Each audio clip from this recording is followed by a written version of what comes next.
Welcome to the Medi-Cal Rx Reinstatement webinar. Let's take a look at our agenda for today. The agenda today will include an overview of the phase reinstatement. We will discuss the reinstatement of Code 1 diagnosis restrictions and implementation of Reject Code 80.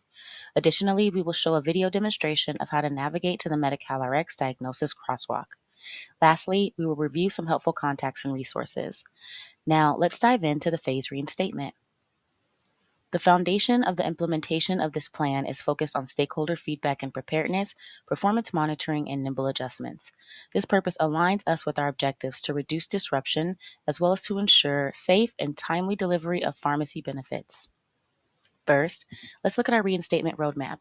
Phase 2 included two separate waves which began January 20th, 2023 and February 24th, 2023 respectively.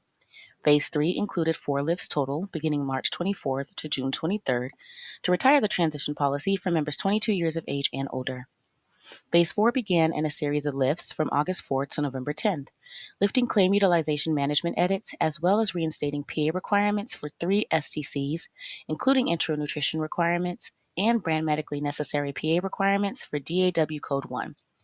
Additionally, the implementation of Code 1 diagnosis restrictions, Reject Code 80, began on April 30th, impacting members 22 years of age and older.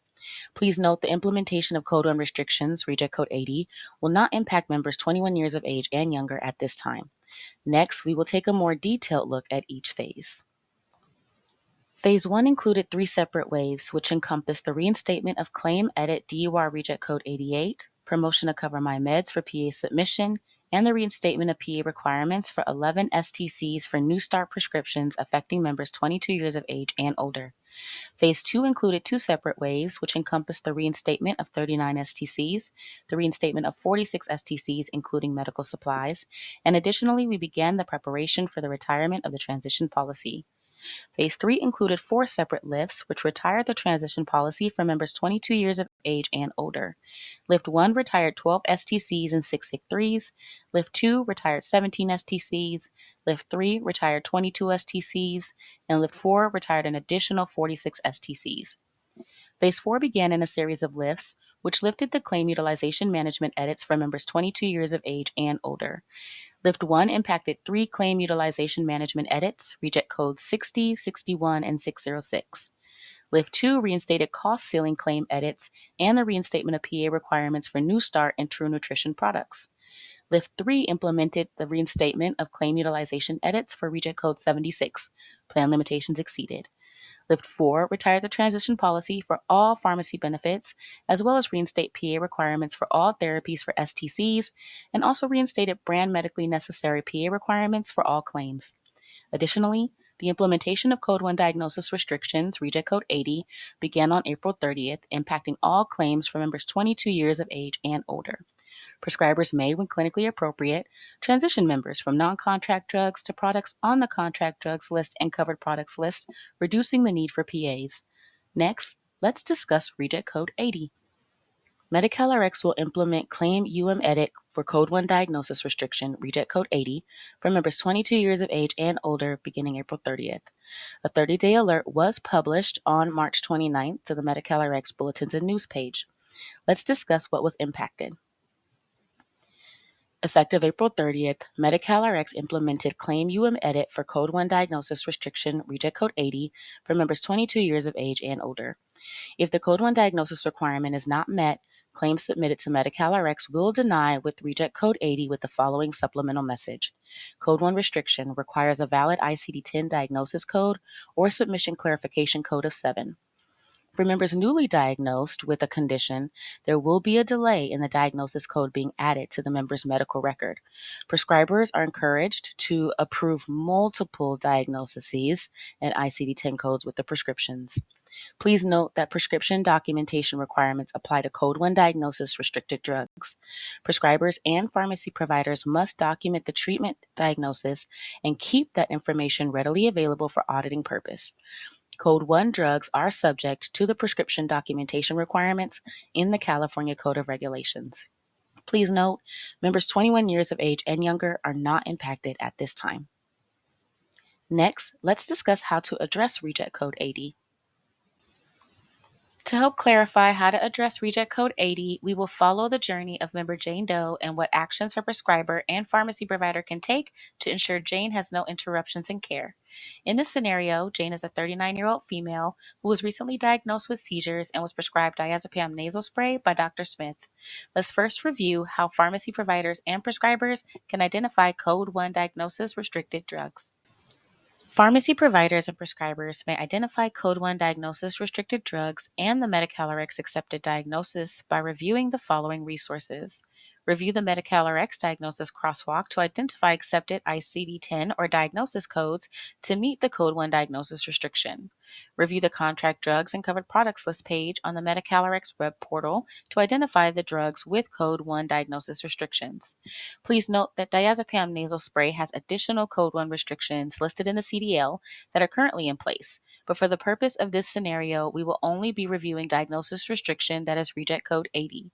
Questions regarding other reject codes can be emailed to the E&O inbox for additional information.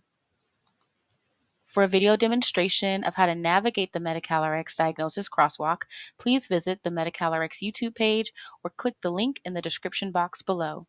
Next, let's discuss how to address Reject Code 80 for prescribers.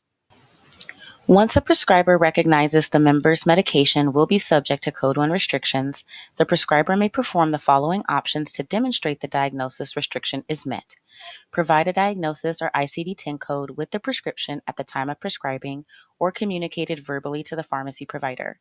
Please note, prescribers are encouraged to provide multiple diagnoses when medically appropriate as applicable to the drug. Prescribers may also submit a PA request via an approved Medi-Cal Rx submission method establishing the Code 1 diagnosis restriction is met or establishing medical necessity for an alternate diagnosis. In our scenario, Jane Doe's doctor, John Smith, will utilize the drug lookup tool and CDL to identify if diazepam nasal spray has any Code 1 restrictions. Upon review, Dr. Smith identified this drug is subject to a diagnosis restriction.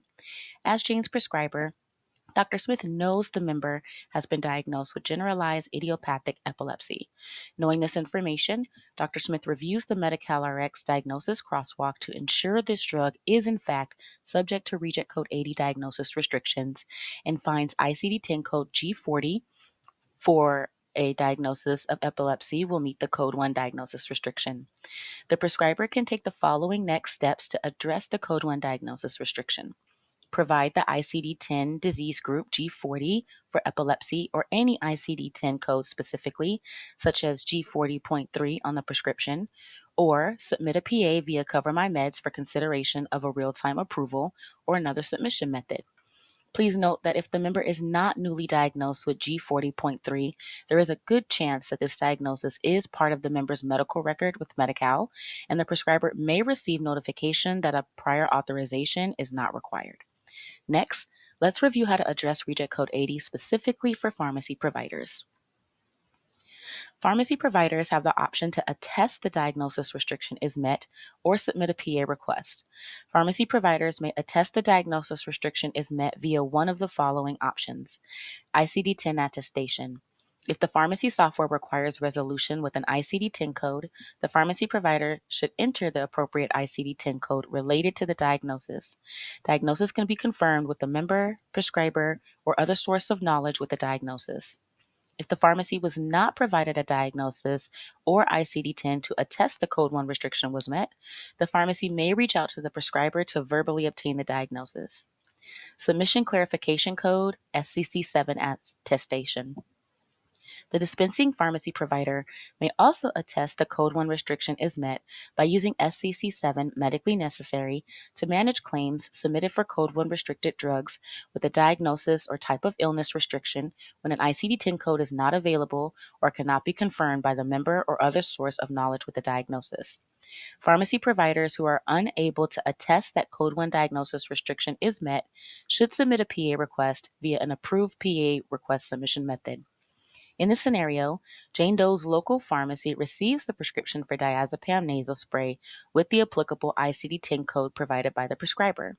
The pharmacy staff enters the details of the prescription and adjudicates the claim without the diagnosis code. The prescription is returned with Reject Code 80, diagnosis code submitted does not meet drug coverage criteria. The pharmacy staff then enters the diagnosis code into the applicable NCPDP field and resubmits the claim to receive a paid claim status. If the pharmacy were to receive the prescription without the ICD-10 code but indicated for epilepsy, the pharmacy provider may take the following next steps to address the Code 1 diagnosis restriction. Review the crosswalk to filter for the drug and then identify if the ICD-10 code in the crosswalk applies to the diagnosis epilepsy. If the pharmacy provider determines G40 is appropriate, the claim may be resubmitted with G40. Please note G40 is the disease group, so any ICD-10 within the group will be accepted. Review the CDL and search using the generic drug name to identify that the diagnosis restriction is for the treatment of acute epilepsy. If the pharmacy provider determines the diagnosis provided with the prescription meets the Code 1, the claim may be resubmitted with SCC7. Note that if after reviewing the CDL or crosswalk and the pharmacy provider is unable to determine if the Code 1 restriction is met and requires clarification on the diagnosis or ICD-10, the pharmacy provider is encouraged to call the prescriber or ask another reliable source with knowledge of the diagnosis to get clarification. Next, let's discuss submitting PAs.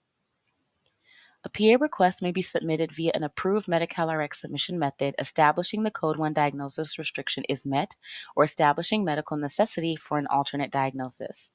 PA requests can be submitted via the 5 approved Medi-Cal Rx submission methods: Cover My Meds, Medi-Cal Rx Secured Provider Portal, NCPDP, P4 Transaction, fax, and U.S. mail. Please note that PA requests submitted for members 21 years of age and younger will not be accepted at this time. Before we conclude our presentation, we want to provide you with some important contacts and resources. Resources and information regarding the Medi-Cal Rx Reinstatement, including the links that you see on this slide, can be found on the Medi-Cal Rx Provider Portal under the Education and Outreach tab by selecting Medi-Cal Rx Reinstatement on the left. Allow these resources to come to you by signing up for the Medi-Cal Rx subscription service to receive alerts and updates directly to your inbox. Here, we've included helpful links to efficiently navigate through Medi-Cal Rx resources. But the most important message we want you to take away from today is that the Medi-Cal Rx team is here for you. We encourage you to review our website resources. You can email the E&O team at Medi-Cal Rx Education Outreach at primetherapeutics.com if you have questions, need support, or if you would like to schedule a one-on-one office hour via Microsoft Teams. Also, our customer service center is available 24 hours a day, 7 days a week, 365 days a year to provide around-the-clock support. And lastly, we encourage you to sign up for our subscription service, which will provide emails to your inbox directly regarding Medi-Cal Rx updates. And here you'll find a compilation of links to our contract drug list, as well as covered products and the Medi-Cal Rx diagnosis crosswalk. This concludes our presentation.